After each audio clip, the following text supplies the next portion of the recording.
Hi, it's Richard Moore from Racing Profits Guides, and we're just here at James Given Yard, and we've bumped into James Sullivan, who's riding out for James today, and we just thought we'd have a quick chat with him about some of the all-weather tracks that he rides. So nice to meet you again, James. Good to see you. You all right? Yeah, good. Good. We'll just go through a bit of your history if we can first, before we go on to the courses. Can you just tell us a bit how you came into racing, and some of the trainers you've worked with over the years, and what brought you over to the UK? Yeah, well, I started in Ireland in the racing academy.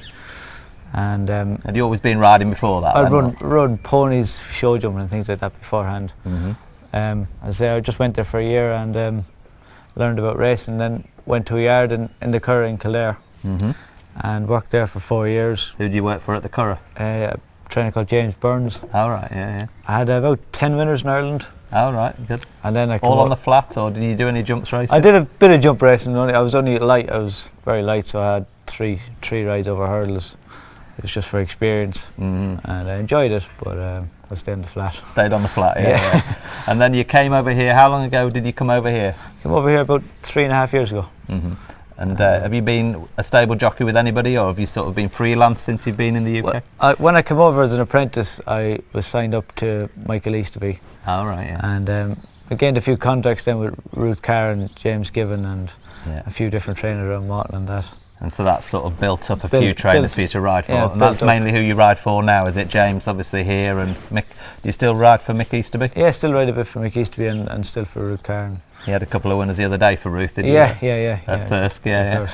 So, and then you ride on, obviously, the flat here in the turf, and you do carry on right through the winter, don't you? You go through. I stay in for the winter and ride in the all-weather as well. And predominantly it's Sutherland, Wolverhampton is your area, but you do go down south a bit, do you? The occasion, I go down to Kempton and Linkfield, but mostly Wolverhampton and Sutherland. Yeah, and you've had a lot of success. How many winners have you had this year?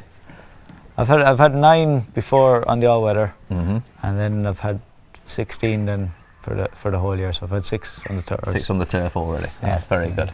Okay, thanks for that.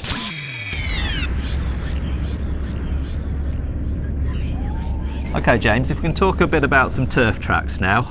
Pontefract, first of all. Yeah. Obviously, it's a big course, probably one of the biggest in Europe, I think. I think you're right there. 2 miles round, isn't it? Yeah. So, how do you find riding there? Do you find it hard work there, or is it, again, the type of horse you're on that it really...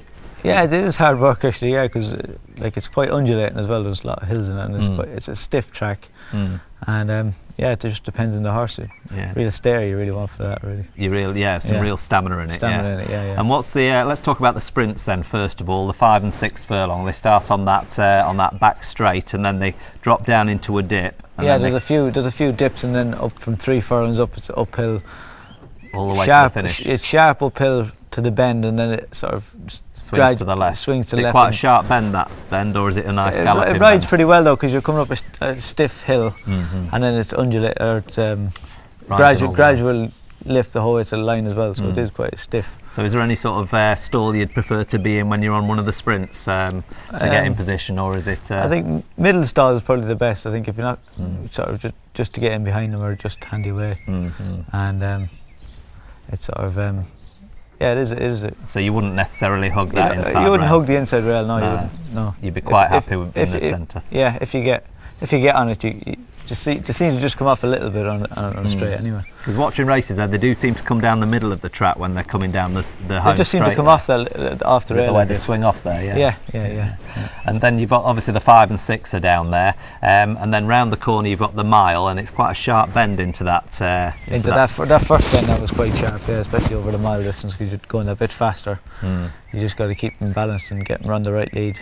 Yeah. Otherwise, you said you can get pushed quite wide. You can, especially if you're 3 wide. If you're 3 wide going into it, sometimes you can end up just going a bit wide around it. And they're quite good starts, though, are they? They've got quite a nice furlong or so to get into position. Yeah, it's fairly fair straight, so you have enough time to get into your position in that. Yeah.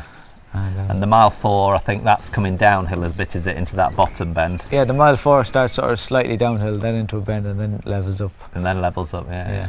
And what about the longer distance races? Have you done any of the distance races? I've done a few. They've a 1.5 mile marathon race. 2 mile. 2.5 miles. Yeah. And that's tough. That's hard work. Is it? But and what do you look for in a horse there? Just something that can stay at a steady gallop, or something that can really have stamina to get up that hill at the end. Yeah, they need stamina, and they don't hang about there in them races. They go good gallop. It's quite sharp. Yeah, because you start off at the top of the hill and then you sort of down the back. You're running downhill a lot. Yeah. So keeping balance as best you can. Yeah. And still have a bit left in the tank to get up the hill at the end. Yeah. And how's the surface take? How's the grass there take the rain? Is it quite well draining there? Yeah, there's good drainage now. Yeah, it seems to just drain into. There's a pond in the middle, so it seems to just run away into that. So it does be quicker than usual on when ground is be fast. On decent ground. Yeah. Brilliant. That's great.